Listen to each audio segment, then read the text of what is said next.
Hey guys, welcome to my online सी। मेरा नाम है देवेश। इस वीडियो के अंदर हम लोग बात करेंगे how to file the revise और belated return of the income tax return in 2021। जी हाँ, जैसे आप सभी को पता हो कि रिसेंटली गवर्नमेंट ने जो ड्यू डेट थी पिछले फाइनेंशियल ईयर मतलब 2019 और 20 की, वो एक्सटेंड करके 31 मई 2021 कर दी है। तो आज के इस वीडियो में मैं बताने वाला हूँ कि आपको अपनी बी लेटेड या फिर रिवाइज रिटर्न किस तरीके से यहाँ पे फाइल करनी है। वीडियो को शुरू करने से पहले बताना चाहूंगा, अगर आप एक एक्सपर्ट के थ्रू अपनी इनकम टैक्स रिटर्न फाइल करवाना चाहते हैं तो आप हमारी वेबसाइट www.myonlinec.in पर विजिट कर सकते हैं। तो चलिए गाइस, वीडियो को करते हैं शुरू। तो गाइस, सबसे पहले बात करना चाहूंगा, जैसे आप लोगों को मैंने बताया कि ड्यू डेट एक्सटेंड होकर 31 मई 2021 हो चुकी है और गवर्नमेंट ने अब ऑनलाइन जो विंडो भी थी, जो अपलोड करने की जो विंडो होती है, वो भी यहाँ पे ओपन कर दी है।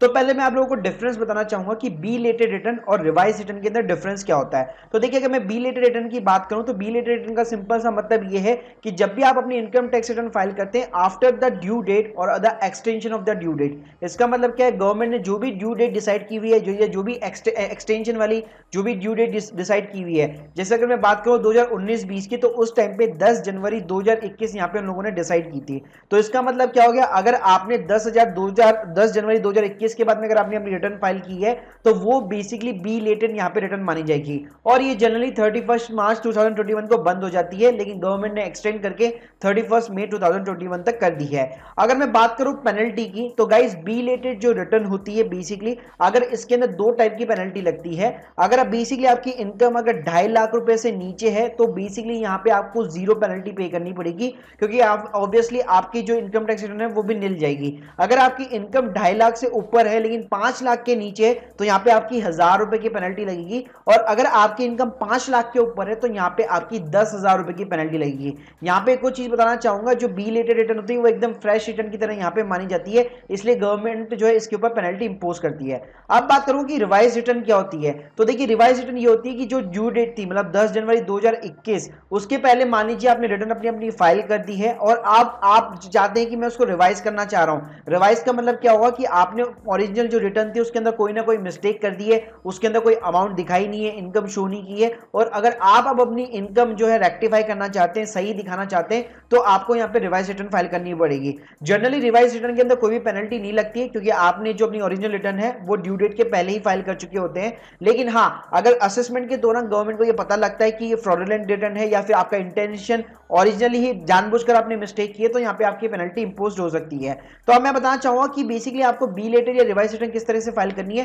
तो इसके सिंपली दो तरीके हैं। पहला तरीका है ऑनलाइन फॉर्म का, दूसरा है एक्सएमएल फाइल जनरेशन। तो चलिए मैं आपको ऑनलाइन ले चलता हूं। तो सबसे पहले क्या करना है, आपको अपने अकाउंट के अंदर लॉग इन करना है। तो सबसे पहले मैं बात करूंगा बी लेटेड रिटर्न की। जी हाँ, तो बी लेटेड रिटर्न में आपको क्या करना है, सिंपली आपको ई फाइल के ऊपर क्लिक करना है, यहाँ पे इनकम टैक्स रिटर्न के ऊपर क्लिक करना है और यहाँ पे 2020 एंड 21 असेसमेंट ईयर सेलेक्ट करना है। उसके बाद में अगर आप सैलरी पर्सन है तो आईटीआर 1 चूज कर लीजिए, अगर बिजनेस वाले आईटीआर 4 चूज कर सकते हैं। उसके बाद में simply original and revise return के ऊपर क्लिक करना है और प्रिपेयर एंड सबमिट रिटर्न के ऊपर क्लिक करना है, और आपका जो भी बैंक अकाउंट हो जो भी वैलिडेट हो रखा हो उसको सिंपली टिक करके आगे बढ़ जाइए।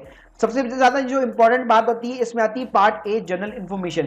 तो आप यहाँ पे नीचे नीचे जाएंगे तो यहाँ पे फाइल यहाँ पे देखेंगे 3-4 यहाँ पे ऑप्शन आते हैं। ऑन और बिफोर ड्यू डेट, ये ऑप्शन अब आपके पास में आएगा नहीं।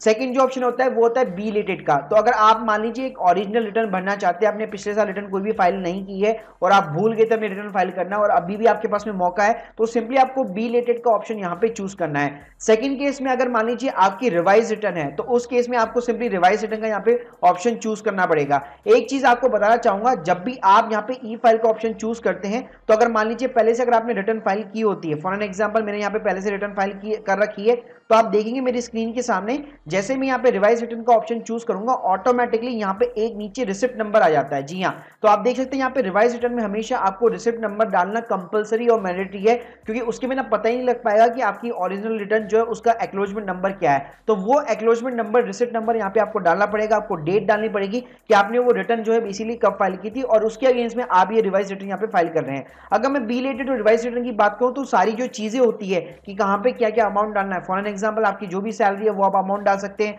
उसके अलावा मान लीजिए अगर आपने होम लोन ले रखा है वो आप यहाँ पे इंटरेस्ट डाल सकते हैं हाउस प्रॉपर्टी में। फिर प्रोफेशनल टैक्स आ गया, मतलब जो मैं पहले वीडियो के अंदर बात कर चुका हूं कि कैसे आपको अपनी सैलरी रिटर्न फाइल करनी है, कैसे बिजनेस फाइल करनी है, तरीका वही सेम है, सिर्फ एक इतना सा डिफरेंस ये है कि यहाँ पे आपको पार्ट ए के अंदर ये ऑप्शन चूज करना पड़ेगा कि आपको बी रिलेटेड फाइल करनी है या फिर रिवाइज रिटर्न फाइल करनी है। अब मैं आपको एक और तरीका बताने वाला हूं जिस केस के अंदर ITR 2 हो गया, ITR 3 हो गया, ITR 5 हो गया, वो बेसिकली फाइल करना होता है। तो गाइस यहाँ पे आप देखेंगे बेसिकली जब भी आप ई फाइल करेंगे यहाँ पे, तो आप देख सकते हैं यहाँ पे स्क्रीन के सामने मेरे पास में यहाँ पे दो ऑप्शन आते हैं, एक आता है प्रिपेयर एंड सबमिट ऑनलाइन और एक आता है अपलोड XML। अब ये XML का क्या सीन है, कैसे करना है आपको, तो सिंपली आपको ऊपर डाउनलोड वाले ऑप्शन के अंदर जाना पड़ेगा। जैसे आप यहाँ पे जाएंगे तो आपको बेसिकली असेसमेंट एंड यहाँ पे 2021 चूज करना है। अब देखिए यहाँ पे बेसिकली जावा और XML करके बेसिक एक्सेल जो फाइल है यहाँ पे डाउनलोड हो जाती है, तो आपको सिंपली अपनी जावा जो फाइल होती है उसको डाउनलोड करना है और इसको अनजिप करके बेसिकली आपको इंस्टॉल कर लेना है। तो अब मैं आपको बताना चाहूंगा, लाइव बताना चाहूंगा, देखिए किस टाइप का दिखता है। फॉर एन एग्जाम्पल मेरी स्क्रीन के सामने देख सकते हैं यहाँ पे जो हमने अभी डाउनलोड किया वो यहाँ पे खुल चुका है। तो अब यहाँ पे आपको सारी डिटेल्स मेंशन करनी पड़ेगी। अगर मेंशन नहीं करना चाहते तो सिंपली क्या कर सकते हैं, यहाँ पे अगेन आप अपने अकाउंट के अंदर जाइए और यहाँ पे डाउनलोड प्री फिल्ड XML आता है, इसके ऊपर सिंपली क्लिक कर सकते हैं और 2021 चूज करके ITR 1 चूज के कंटिन्यू कर लीजिए। जैसे आप कंटिन्यू करेंगे ऑटोमेटिकली आपका एक प्री फिल्ड जो है XML यहाँ पे डाउनलोड हो जाएगा और उस XML को डाउनलोड करने के बाद में आप सिंपली यहाँ पे जाइए, ओपन करिए और वो फाइल जहाँ पे डाउनलोड हुई है उसको अपलोड करा दीजिए। इससे होगा क्या, आपका जो भी डेटा है पूरा का पूरा यहाँ पे इसके अंदर रिट्रीव हो जाएगा और आसानी के साथ में आप जो अपनी रिटर्न जो है यहाँ पे रिवाइज कर सकते हैं। जी हाँ, तो गाइस ये हो गया दूसरा तरीका जिसके अंदर आपको बेसिकली पूरी की पूरी एक जावा बेस में पूरा का पूरा डेटा भरना है और एक XML फाइल जनरेट करनी है। जैसे वो XML फाइल जनरेट हो जाती है, आप आसानी के साथ में यहाँ पे ई फाइल में जाके वो जो XML फाइल है वो बेसिकली यहाँ पे अपलोड करा सकते हैं। सो गाइस ये दो तरीके हो गए कि जिसके थ्रू आप अपनी बी रिलेटेड या फिर रिवाइज रिटर्न यहाँ पे फाइल कर सकते हैं। So guys hope you like this video, please subscribe our channel. अगर आपके कोई भी डाउट्स हो कमेंट सेक्शन के अंदर जरूर मेंशन कीजिए। Thank you guys, thank you very much.